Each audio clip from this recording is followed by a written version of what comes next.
So here we've got a stair that has failed. So when you put weight on it, you can see that that's really flexing.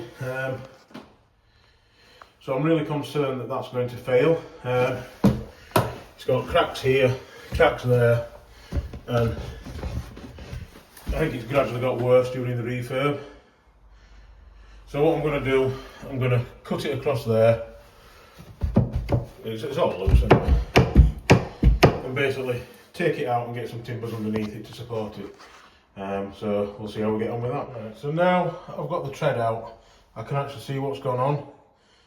And basically, because the treads are nailed into the back of the, so the risers are nailed into the back of the treads, over time the bottom of that riser has split with all the weight that it's been carrying. So then that's been causing it to bounce and not be fixed on the back edge.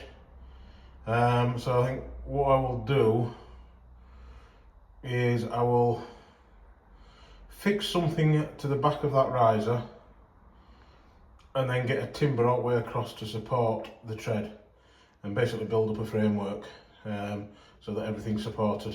Now what I've done, I've glued and screwed a piece of MDF to the back of the riser.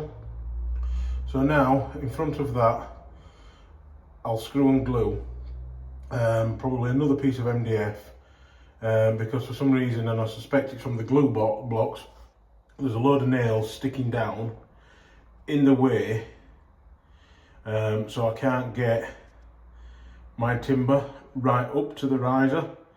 So if I use another piece of MDF basically as a packer, and then I'll be able to get another timber across to act as a support. There we go.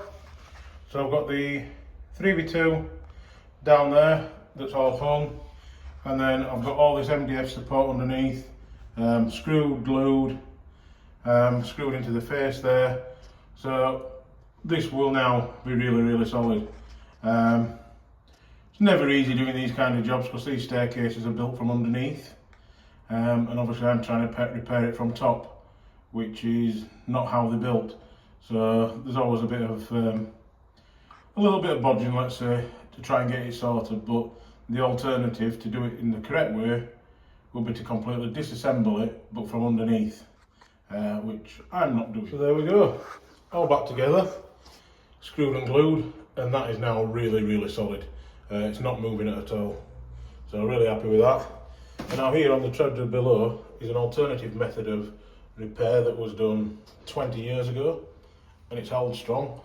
Same problem, but what we did there was we put some 12mm ply on the top, chamfered the edge, and screwed and glued the ply to the top, and again that held for 20 years. So I suppose there's another alternative way of doing it.